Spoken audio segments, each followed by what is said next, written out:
We're here with Adam to talk about what's in the bag. And what's in the bag kind of takes on a whole new meaning in the world of golf, in that there's a whole kind of group of guys out there that really obsess over the gear of golf. The game of golf is pretty fun, but the gear is really what it's all about. Well, the gear's gotten pretty crazy now. There are a lot of options, lots of things you can do, so obviously I'm aware of it. Yeah. But it's a tricky situation as a tour pro. You want to get pretty dialed in and find what you like and run with it while it's hot and not get searching, because you can go off in all kinds of rabbit holes. Yeah, no question about it. And you are kind of, I would say, famous for playing a set of irons that are how many years old?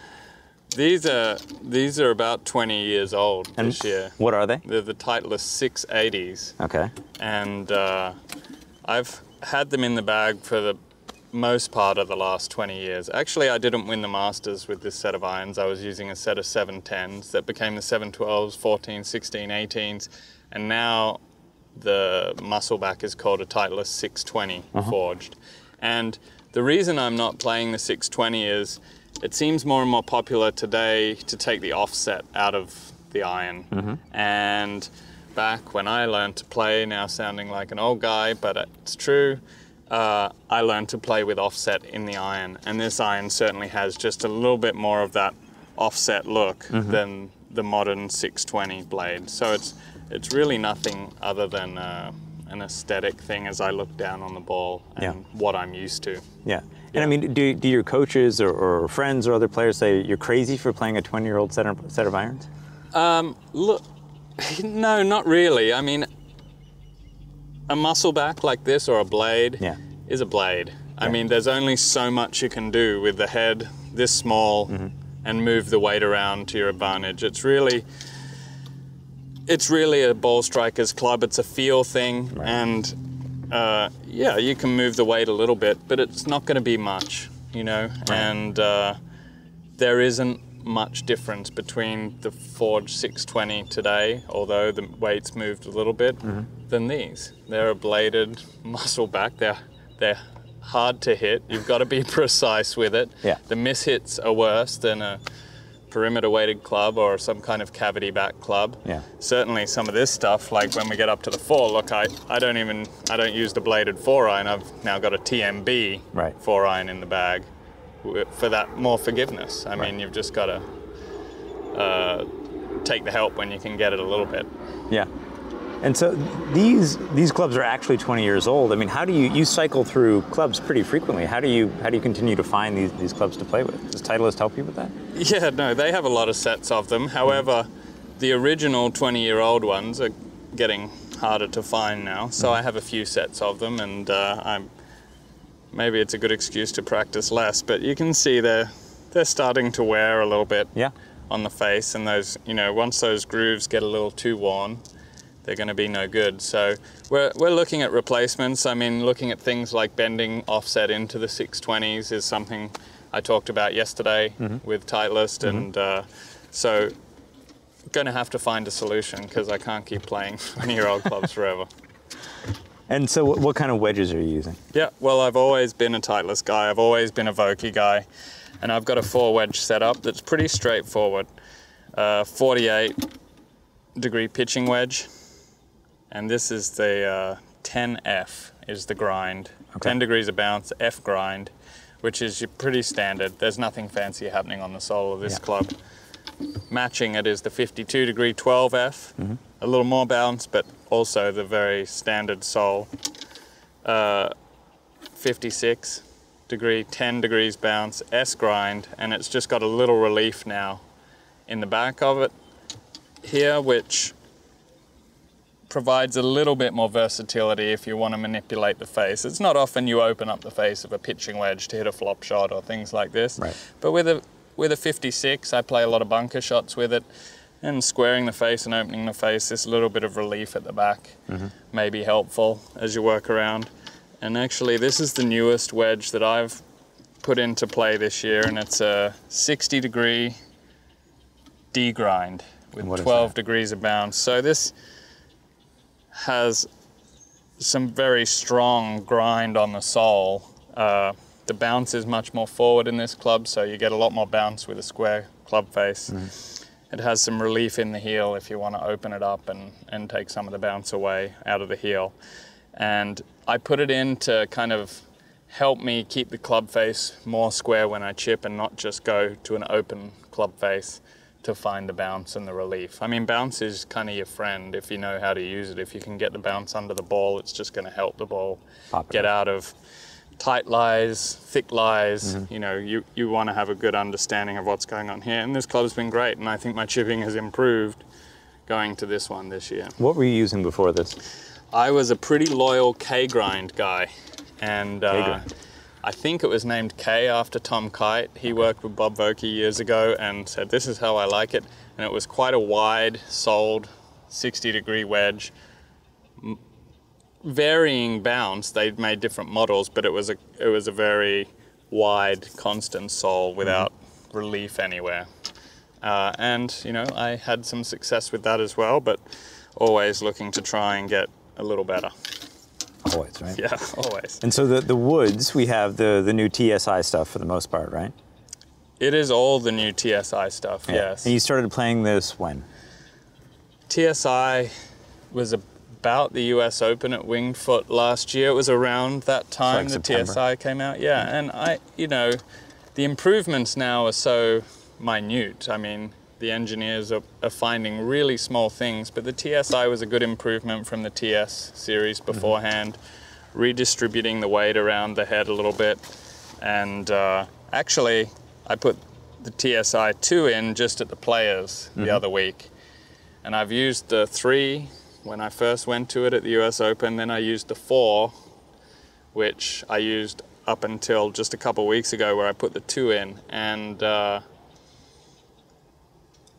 for whatever reason, even though it's the bigger head and the weight's further back and it's not something that I typically like, I think this marries up nicely with where my game's at the moment. And, you know, this is probably the most forgiving of the TSi series. Yeah. Maybe the 1 is, but the 1's not really directed at the tour guys. With weight a long way back, very stable face. And it seems like I'm finding the center of this guy a little bit more than I had with the others.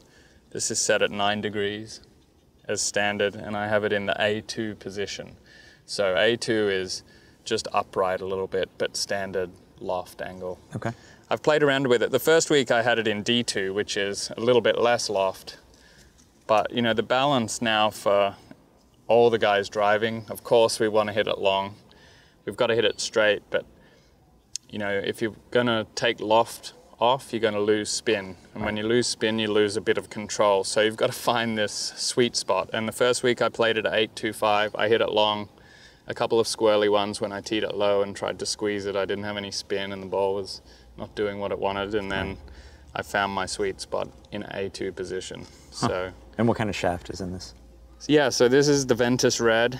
And Ventus seems to be the most popular shaft on tour at the moment. It seems like at least one other guy in my group every week has a Ventus in his driver. They have red, blue, and black, and the red is actually the softest profile, I guess. And again, maybe showing my age, but that kind of suits the way I like to feel the golf club. Shafts are getting really stout now. Technology is good, and they can stiffen it up, and it really brings in dispersion, but I still have some feel element that I like to play all the way through the bag, but certainly in the driver.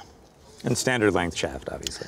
It's 45. 45. Yeah, I've played around with 46, and yep, for sure there's a bit more speed in there, and I wouldn't be against doing it again, but right now with where my game's at, the Masters upcoming, big focus on driving in the fairway. Right. 45 seems to be a pretty good controlled point for me to stay in. Sure. So we have the driver, the 3-wood, and now a 7-wood in the back. That's right. So the 7-wood is a really new addition. I've never played a lofted wood like this. The last time I did, I was 14, I remember. And it was it was like the trusty 7-wood for me back in the day.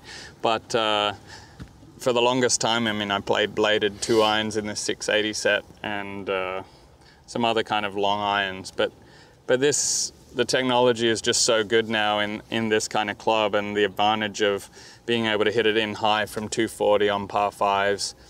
If you're in the rough at 240 on par 5s, you can get it out and run it up there and advance the ball so much more. And this is 21 degrees set at D1, so it's actually about 20.5 degrees in a standard lie angle. And yeah, I mean, it actually, for me, it's kind of the confidence club. On the range, I go up through the bag and can't wait to get to the 7-wood and hit a few with this and see a really nice ball flight quite easily. Yeah. Yeah. And have you gamed this yet in a tournament? Oh yeah. Yeah. No, so I've been using this TSi2 for 7-wood since Houston last year, which was the week before the Masters in November. Okay. Yeah, so I've hit some great shots. I can recall one at Torrey Pines on Saturday this year on the 6th hole. I hit it from like 248 to about 8 feet. It was nice. I missed that putt, but I did eagle the 9th after that, which I hit this 3-wood or 4-wood into. Yeah. Yeah. And so why a 7-wood instead of, say, like a 3 hybrid or something like that? Yeah, maybe it's a little bit of a personal thing. I mean, I think the trend, certainly on tour, seems to be guys are liking the 7-woods better than the hybrids now. You know, hybrids have been very popular for at least a decade, and maybe this is just a little more stable, you know. They've refined the technology and it's a little more stable, and I'm just guessing, but the hybrids are quite long, thin clubs, and there's a fair bit more face wobble. And I think for guys with high speed and then you have a lot of loft, you know, you fear hitting it left, and you want to, the hybrids have that tendency to feel like they want to go left, for me anyway, and this one has less of that tendency. But I think this is going to be a really helpful club for me at Augusta. And why is that exactly? Holes like 13 and 15, you know, don't have to force the driver up there so much, and happy to leave myself at 230, 240 and confidently hit this in from a high angle over the water onto those par 5 greens. I think that could be really helpful. And what shaft is in that? This is Graphite Design DI10 X-Flex.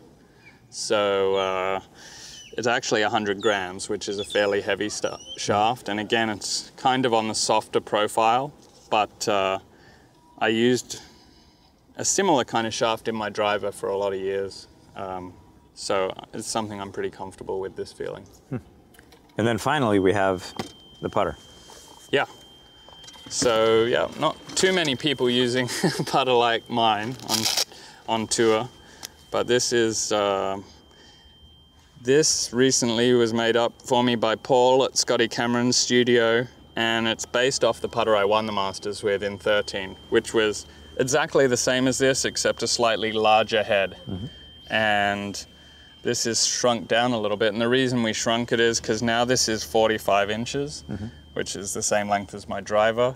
When I won the Masters, the putter was 49 inches, and so obviously with the anchoring band and things like that, I shortened the putter, and just, you know, kind of, it balances out better like this. It's incredibly stable, this putter. It's got a super high MOI and very forgiving, and obviously I've had success with this kind of head shape, and I like the instinctive nature I have of lining it up correctly and just putting it down in a good spot and feeling good about it. So I've been putting very well, consistently well on tour with this for the last few weeks. And is that how long you've been using this specific putter? This specific putter I started using at Riviera, which was in mid-February, I guess. And it's not completely dissimilar to the one I was using. However, you can't help but fall back on some things that you've had success with, and looking down on it kind of reminds me of all the putts I hit that were good to win the Masters. Sure. Yeah. So it's fairly unique, you know. It's all very face balanced, and a couple guys used this head shape in a short putter out there for a while, but it's a little bit older design, and they've moved their designs on. But for me, this is incredibly stable and helps me repeat a nice impact situation. Yeah, and this is the exact setup you'll use at Augusta. It's highly likely. Look, we're 2 weeks out, but I really am not a tinkerer. I don't change a lot. Of course, occasionally we change drivers when new stuff comes out. Sure. You know, there are a couple of things I'm weighing up. You know, I may strengthen my 3-wood. This is actually at 16.5 degrees at the moment. Mm-hmm. Potentially, I could strengthen it and then have a bit of a club for more off the tee that's not a driver, but it's going 280 maybe when I have this as the backup there, you know, and maybe just gain a little and hit a few more 3-woods off a couple of tees to be in a good spot. But I see nothing else changing in the bag at all other than maybe strengthening my 3-wood loft. Yeah. Yeah. So we've been through the clubs. What else do you have in your bag? Of course, there's balls and gloves. I'm playing Titliest Pro V1X, the new one, the 21 ball, and a FootJoy glove. I think the other, you know, you have to carry it is the rain suit, which hopefully you don't have to wear. But, you know, I have a Uniqlo rain suit, and this is a new one, actually just for the Masters, which is designed by the Uniqlo U-team, Christophe Lemaire. So it's a nice looking bit of kit, and it's got a lot of stretch in it and moves with me, and it's important because this stuff kind of, you know, is a lot of clothing, and we've got quite a dynamic movement. So the rain gear is really important that it moves with you, because you just don't want to make bogeys getting wet or, you know, being restricted by what you're wearing. So it's important, and they're very helpful in doing that with me. I have a couple of things I always carry around as we go to this top pocket, and my Yardage book always goes in this guy here, and we just change them in and out each week. Yeah. What kind of Yardage book is that? This is from the Honda Classic last week at PGA National. And I have a couple of notes here for my aim point putting. We usually get pin sheets every day, and I keep it in my little Rolex Rolex Yardage book cover. As one does. As you do. Yeah. This guy I always carry around with me. There's so much good Masters merchandise. I'm a sucker too. I'm in there buying hats and all kinds of stuff. I think every year. I think GQ famously called it Supreme for dads. Right. You know, like the super cool stuff for dads. It is. I mean, their logo is so great. It's killer. Yeah. And obviously, it's nice to pull stuff out for the Masters all the time. But I have a couple of little trinkets in here that I change as ball markers. I have an Australian $2 coin. Yeah. That I go to. I have a Masters one occasionally. This is a 20 Swiss franc. Interesting. Roger Federer coin.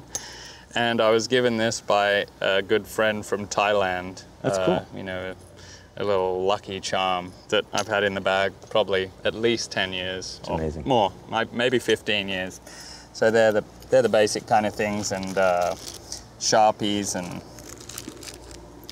and chapstick and sun cream, and you know, the important stuff. The important stuff is in there. You know, if I put much more stuff in, my caddy will complain that the bag's too heavy, because these things do weigh down pretty good. They really are heavier than you might imagine. Yeah. But backside we have the ball pocket, and pretty much I'm carrying 9 or 12 balls with me every day. Yeah.